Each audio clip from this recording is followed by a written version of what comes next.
Friends, welcome back to my channel GK GS queen. So guys, कैसे हैं आप सब? आई होप आप सब लोग अच्छे होंगे।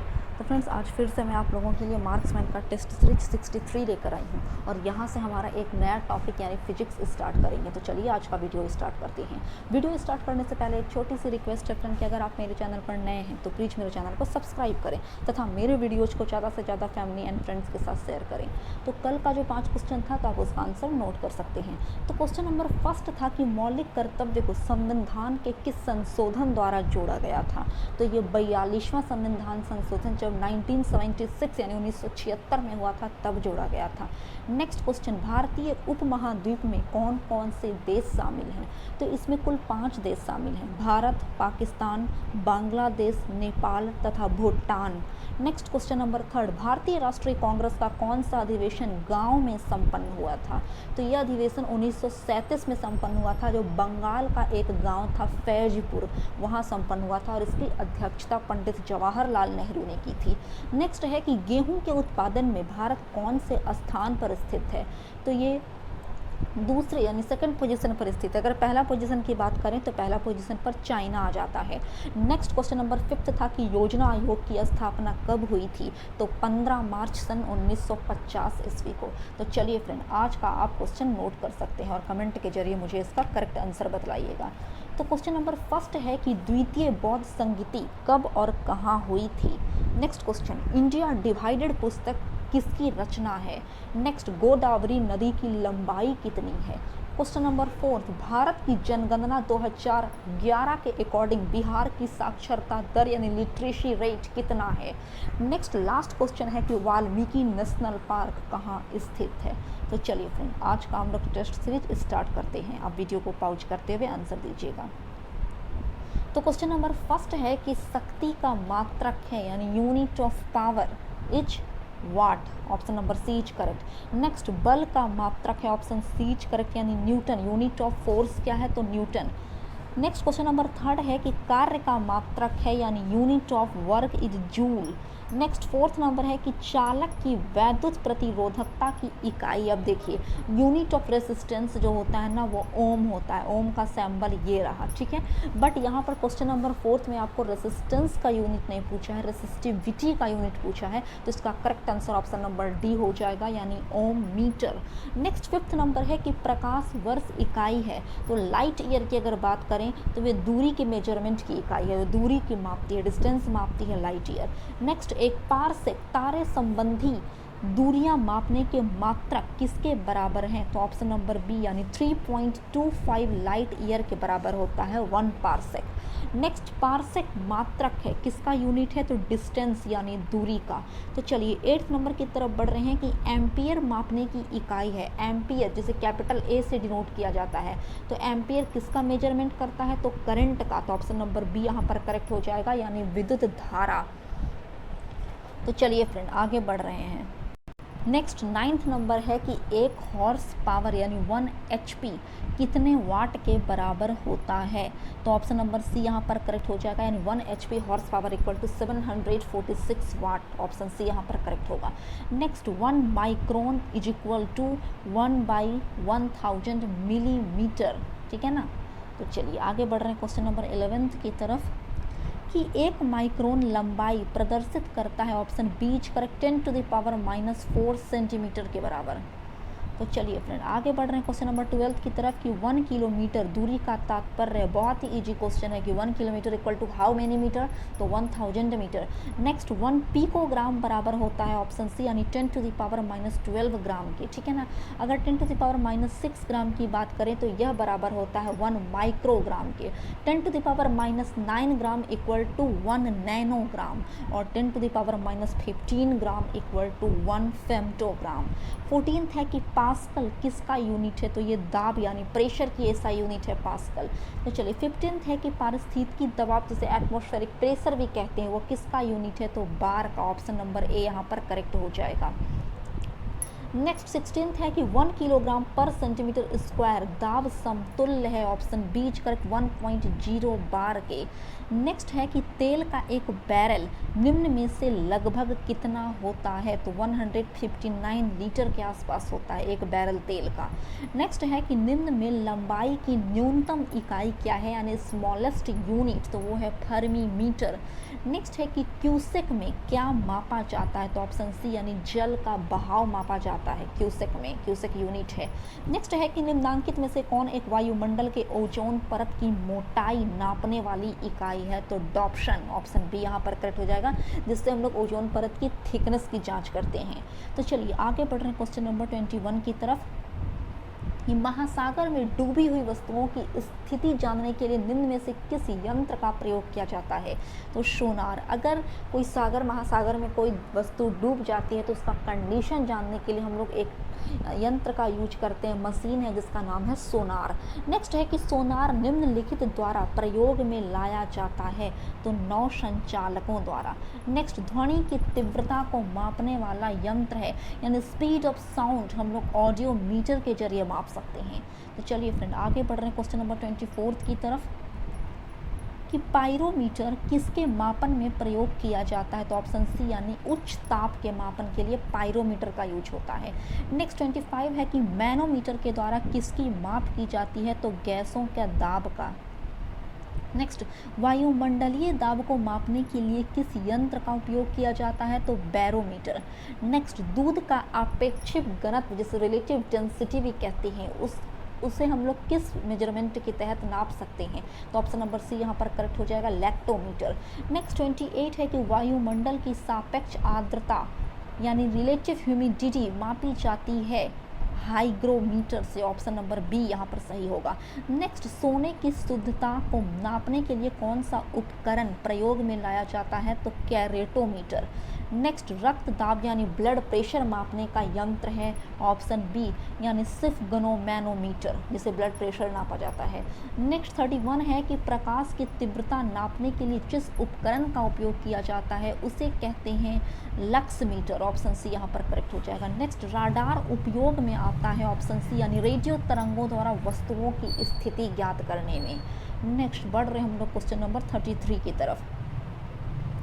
निम्न में से कौन सी राशि रिएक्टर पैमाने पर मापी जाती है, तो ऑप्शन नंबर सी यानी भूकंप की तीव्रता। नेक्स्ट 34 है कि भूकंपों की तीव्रता मापी जाती है रिएक्टर स्केल में। नेक्स्ट निम्न में भूकंप मापी यंत्र कौन सा है, तो ऑप्शन बी यानी सिस्मोग्राफ। नेक्स्ट क्रैस्कोग्राफ क्या मापने का एक यंत्र है, तो पौधों में वृद्धि यानी डेवलपमेंट ऑफ प्लांट जो हम लोग करते हैं, पौधों में वृद्धि हो रही है कि नहीं, तो ये हम लोग क्रैस्कोग्राफ के जरिए नापते हैं। तो चलिए आगे बढ़ रहे हैं फ्रेंड हम लोग क्वेश्चन नंबर 37 की तरफ कि वॉशिंग मशीन का कार्य सिद्धांत किस पर डिपेंड रहता है, तो ऑप्शन नंबर ए अपकेंद्रन पर। नेक्स्ट 38 है कि निम्नलिखित में से कौन सी राशि सदिश यानी वेक्टर क्वांटिटी नहीं है, तो अब जानिए व्हाट इज वेक्टर क्वांटिटी यानी सदिश राशि होती क्या है। तो देखिए सदिश राशि मतलब वैसे राशियों को कहते हैं ना, एक quantity which gives both magnitude and direction, जो मैग्नीट्यूड और दिशा यानी डायरेक्शन दोनों बतलाता है, तो उसी को ही हम लोग वेक्टर क्वांटिटी कहते हैं।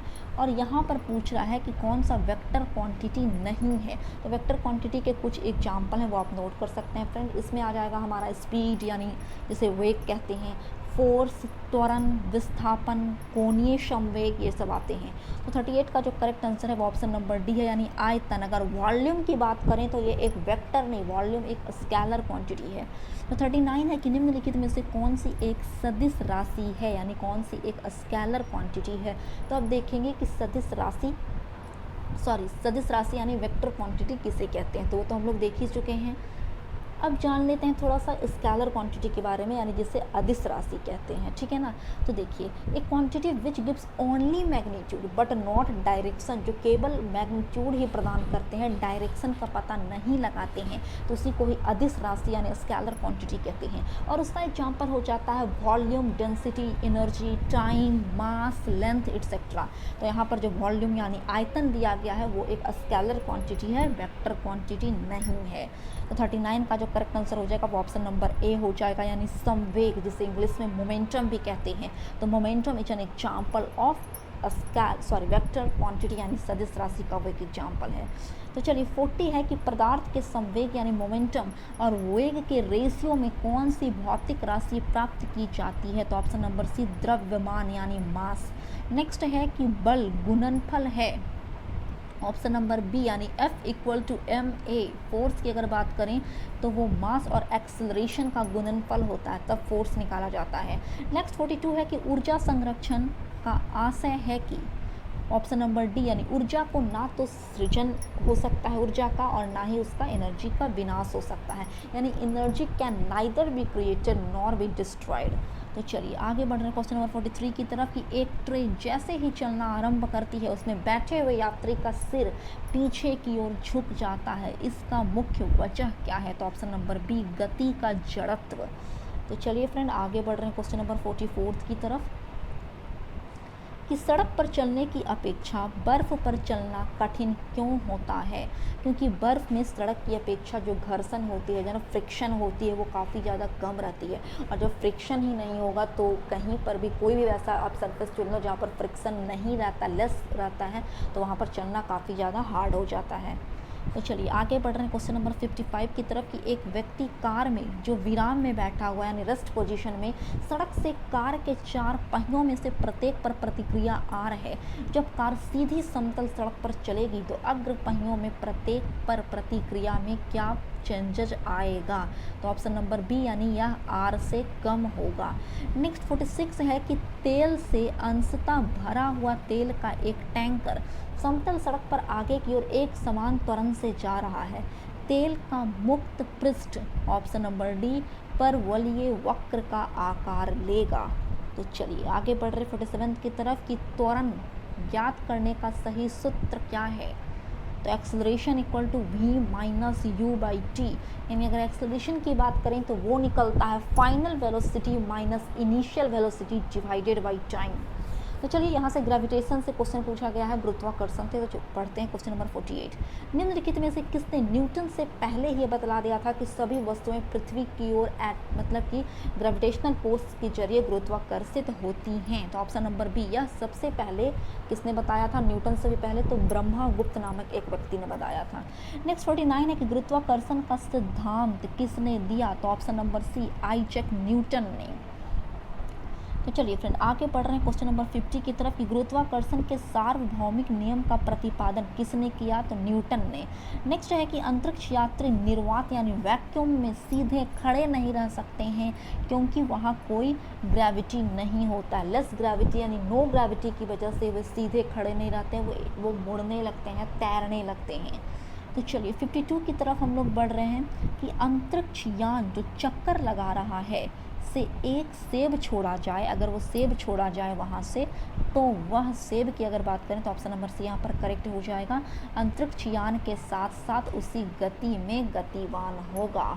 नेक्स्ट 53 है कि पीसा की झुकी हुई मीनार गिर नहीं जाती है। क्यों नहीं गिरती है पीसा की झुकी हुई मीनार, क्योंकि गुरुत्व केंद्र से जाने वाली ऊर्ध्वाधर लाइन तल के अंदर रहती है, बस इसीलिए नहीं गिरती है। नेक्स्ट है कि यदि पृथ्वी और सूर्य की दूरी जो है उसके स्थान पर दोगुनी होती तो सूर्य तथा पृथ्वी पर गुरुत्वाकर्षण बल जो पड़ता वह होता ऑप्शन नंबर सी, अब जितना है उसका चौथा भाग।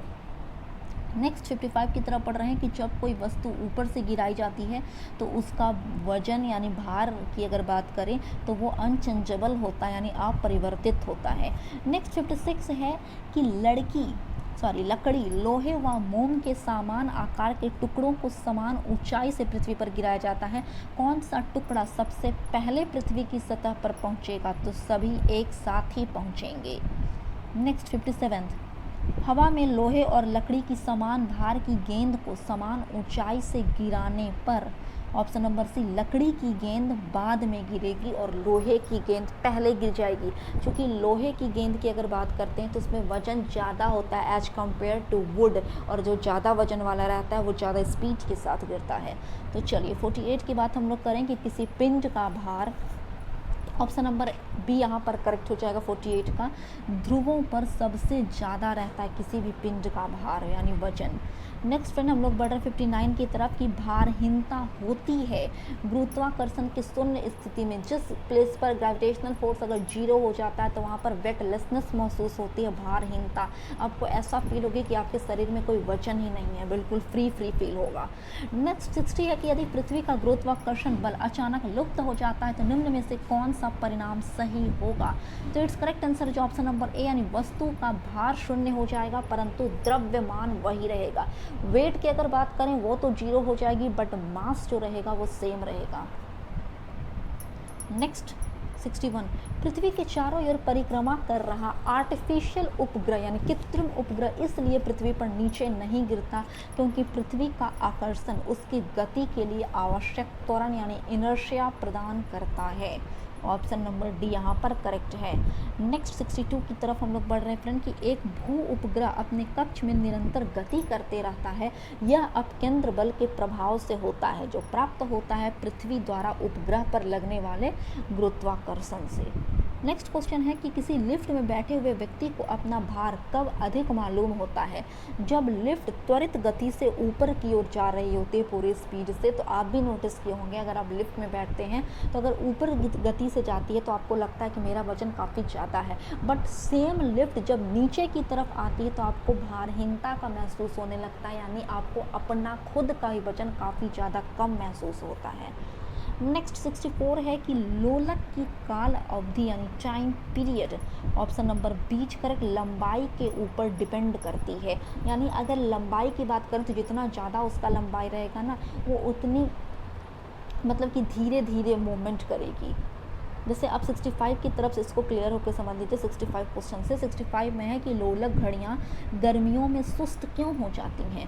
क्योंकि ऑप्शन नंबर सी लोलक की लंबाई यहाँ पर गर्मियों में बढ़ जाती है जिसकी वजह से एकदम धीरे धीरे चलती हैं, सुस्त हो जाती हैं। वहीं सेम लोलक घड़ियाँ ठंडे के दिन में बिल्कुल फास्ट मूवमेंट से चलती हैं क्योंकि वहाँ पर घड़ियों की जो लंबाई होती है ना वो संकुच हो जाती है यानी छोटी हो जाती है। तो चलिए 66 है कि एक लड़की झूले पर बैठी स्थिति में झूला झूल रही है। उस लड़की के खड़े हो जाने पर प्रदोल आवर्तकाल कम हो जाएगा।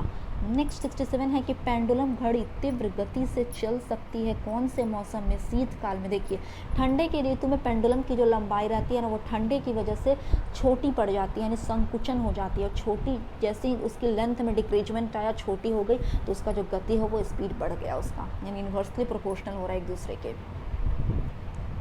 तो चलिए फ्रेंड आगे बढ़ रहे हैं क्वेश्चन नंबर 68 की तरफ कि पृथ्वी का पलायन वेग है ऑप्शन नंबर डी 11.2 किलोमीटर पर सेकेंड। नेक्स्ट 69 अगर किसी वस्तु को 8 डिग्री प्रति सेकंड के स्पीड से अंतरिक्ष में फेंका जाए तो क्या होगा, वह वापस पृथ्वी पर आ गिरेगी। नेक्स्ट 70 नंबर चंद्रमा पर वायुमंडल नहीं होने का क्या कारण है। इस पर गैस अणुओं का पलायन वेग उसके वर्ग माध्य मूल वेग से कम होता है, इसी वजह से चांद पर एटमॉस्फेयर नहीं पाया जाता है। नेक्स्ट 61 की बात अगर हम 71 की तरफ एंट्री कर रहे हैं कि वर्षा की बूंद की गोलाकार आकृति का कारण है उसका सरफेस टेंशन यानी पृष्ठ तनाव की ही वजह से। वर्षा की अगर बात करें तो वर्षा की बूंद जो रहती है वो गोल गोल रहती है। तो चलिए फ्रेंड आगे बढ़ रहे 72 की तरफ कि वर्षा की बूंदें गोलाकार होती हैं क्योंकि जल में पृष्ठ तनाव यानी सरफेस टेंशन पाया जाता है। नेक्स्ट है कि तेल जल के तल पर फैल जाता है क्योंकि तेल का तल तनाव पानी से कम रहता है। नेक्स्ट 74 है कि साबुन के बुलबुले के अंदर का जो प्रेशर रहता है ना वो एटमॉस्फेरिक प्रेशर से कहीं अधिक रहता है। नेक्स्ट निम्नलिखित में से किस एक के लिए कोशिकित्व एकमात्र कारण नहीं है। तो ऑप्शन नंबर डी यानी पौधों की जड़ों से जल का इसके पर्ण समूह की ओर बढ़ना। नेक्स्ट 76 बत्ती वाले स्टोव में केरोसिन की बत्ती में ऊपर चढ़ने का कारण है उसका सरफेस टेंशन पृष्ठ तनाव।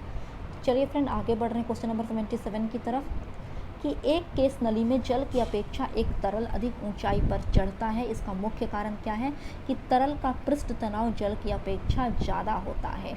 नेक्स्ट है कि जब किसी झील की तली से उठकर वायु का बुलबुला ऊपरी सतह पर आएगा तो उसका आकार ऑप्शन नंबर ए बढ़ जाएगा। अगर झील की सतह से अगर कोई पानी का बुलबुला उठ रहा है तो जब उसका ऊपरी सतह पर आएगा ना तो उसका आकार बड़ा हो जाएगा। क्या हो जाएगा? वही उसका आकार में इंक्रीजमेंट आ जाएगी। तो ऑप्शन नंबर ए यहाँ पर करेक्ट होगा। नेक्स्ट है कि हवाई जहाज से यात्रा करते समय पेन से स्याही निकलने लगती है, क्योंकि डिस्टेंस पे जितनी ज़्यादा हम लोग ऊंचा पे जाते हैं वहाँ पर वायु दाब में कमी आने रहती है। तो जब एटमॉस्फेरिक प्रेशर वहाँ पर कम रहा है तो इसी की वजह से जो पेन की स्याही रहती है ना वो अपने आप उसमें लीक होने लगती है, निकलने लगती है। नेक्स्ट 80 नंबर है कि ऑटोमोबाइल के हाइड्रोक्लोरिक ब्रेक के कार्य करने का सिद्धांत पास्कल का नियम, ऑप्शन नंबर डी यहाँ पर करेक्ट हो जाएगा। नेक्स्ट 81 है कि बैरोमीटर पठन में अचानक गिरावट हो जाने से निम्नलिखित में से कौन सी एक मौसम दशा इंगित होती है? बैरोमीटर की अगर बात करें तो वो अचानक अगर बैरोमीटर का जो मतलब कि तापमान रहेगा गिरावट आ जाएगी तो इससे पता चल जाएगा कि तूफ़ानी मौसम आने वाले हैं। नेक्स्ट 82 है कि कड़े जाड़े में झील की सतह हिमसातित हो जाती है। जब ज़्यादा ठंडा पड़ता है तो बर्फ़ की चादरें बिछ जाती है, मतलब कोई भी झील या कोई पौंड में ऊपरी सतह पर, किंतु उसके तल में जल द्रव अवस्था में बना रहता है। ऐसा क्यों होता है? तो बर्फ ऊष्मा की कुचालक है, यानी अगर आइस की बात करें तो ice is the bad conductor of heat. तो चलिए फ्रेंड आगे बढ़ रहे हैं क्वेश्चन नंबर 83 की तरफ हम लोग। शीतकाल में जब झील की ऊपरी सतह पर पानी बर्फ में कन्वर्ट हो जाता है फिर भी जलीय जंतु उसके अंदर जो भी झील मतलब कि मछली वगैरह है वो जीवित क्यों रहते हैं? किस प्रकार से? क्योंकि पानी का घनत्व 4 डिग्री सेल्सियस पर सबसे अधिक होता है, जिससे बर्फ की ऊपरी सतह के नीचे पानी नहीं रहता, सिर्फ ऊपरी सतह पर ही रहता, नीचे सतह पे नहीं रहता है। आगे बढ़ रहे हैं 84 की तरफ कि बर्फ जमी झील के अंदर मछलियाँ जीवित रहती हैं क्योंकि ऑप्शन सी इज करेक्ट, झील की तली पर जल नहीं जम पाता है। 85 है कि वस्तु की मात्रा बदलने पर अपरिवर्तित रहेगा उसका घनत्व यानी डेंसिटी, वहीं उसका वॉल्यूम, वेट और मास ये तीनों चेंज होंगे, बट घनत्व की अगर बात करें तो वो अनचेंज्ड होगा। नेक्स्ट 86 है कि किसी ताप पर पानी का घनत्व सबसे ज़्यादा होता है, जस्ट मैं बताई कि 4 डिग्री सेल्सियस पर। नेक्स्ट लोहे की कील पारे में क्यों तैरती है जबकि वह पानी में डूब जाती है? ठीक है ना, लोहे की कील की अगर बात करें तो वो पारे पर तैरती है, जबकि सेम लोहे की कील पानी में क्यों डूबती है? क्योंकि लोहे का जो घनत्व रहता है, जो डेंसिटी रहता है ना, वो as compare to water less रहता है तथा पारे से कम रहता है, बस यही वजह है। तो चलिए 88 है कि एक सुई पानी में डूब जाती है जबकि लोहे से बना जहाज पानी में तैरता रहता है, ऐसा क्यों? क्योंकि सुई का अपेक्षित घनत्व उसके द्वारा हटाए हुए पानी के अपेक्षित घनत्व से ज़्यादा होता है। नेक्स्ट 89 की तरफ हम लोग बढ़ रहे हैं फ्रेंड कि लोहे की सुई पानी की सतह पर किस कारण से तैरती रहती है? तो सरफेस टेंशन यानी पृष्ठ तनाव के कारण। नेक्स्ट आगे बढ़ रहे हैं क्वेश्चन नंबर 90 की तरफ कि जब कुएं में पानी की बाल्टी को ऊपर खींचते हैं तो यह महसूस होता है कि बाल्टी पानी की सतह से ऊपर भरी हो गई है। नेक्स्ट 91 की तरफ बढ़ रहे हैं कि बादलों के वायुमंडल में तैरने का कारण क्या है? घनत्व। नेक्स्ट 92 है कि समुद्र में पलायन करते हुए आइसबर्ग का कितना भाग समुद्र की सतह से ऊपर होता है? तो 1/9 भाग। नेक्स्ट 93 है कि पानी के एक गिलास में एक बर्फ का टुकड़ा तैर रहा है, जब बर्फ पिघलती है तो पानी के स्तर पर क्या प्रभाव पड़ता है? तो देखिए पानी का वॉल्यूम सेम रहता है, उतना ही रहेगा। नेक्स्ट 94 है कि पानी के 4 डिग्री सेल्सियस पर शरीर तैरता है, यदि तापमान 100 डिग्री सेल्सियस हो जाए तो शरीर डूब जाएगा। तो चलिए फ्रेंड आगे बढ़ रहे हैं हम लोग क्वेश्चन नंबर 95 की तरफ कि समुद्र में नदी की अपेक्षा तैरना आसान होता है क्योंकि समुद्री जल नमकीन होता है। अब देखिए समुद्री जल नमकीन यानी सॉल्टी होता है, जिसके कारण से इसका डेंसिटी यानी घनत्व अधिक रहता है और इसी वजह से हम लोग यूजुअली वहाँ पर स्विम कर सकते हैं समुद्र में। नेक्स्ट है कि जब कोई जहाज़ नदी से सागर में घुसता है तो वह काफ़ी मतलब कुछ टाइम तक मतलब कुछ ऊपर उठता है। तो चलिए 97 की बात हम लोग कर लें कि प्रकाश विकिरणों की प्रकृति होती है, यहाँ पर ऑप्शन नंबर सी करेक्ट हो जाएगा, तरंग एवं कण दोनों के समान। नेक्स्ट 98 है कि प्रकाश की गति यानी स्पीड ऑफ लाइट क्या है, तो ऑप्शन नंबर सी 3 × 10⁸ मीटर पर सेकेंड।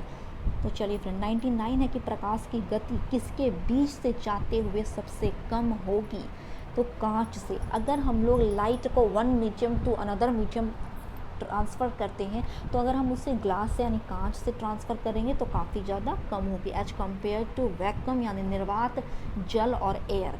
लास्ट 100 क्वेश्चन है कि सूर्य के प्रकाश को धरती की सतह पर पहुंचने में लगने वाला समय है approx 8.5 metre. Option number C यहाँ पर करेक्ट हो रहा है। चलिए फ्रेंड, मिलते हैं कल एक नए वीडियो के साथ, तब तक के लिए जय हिंद जय भारत।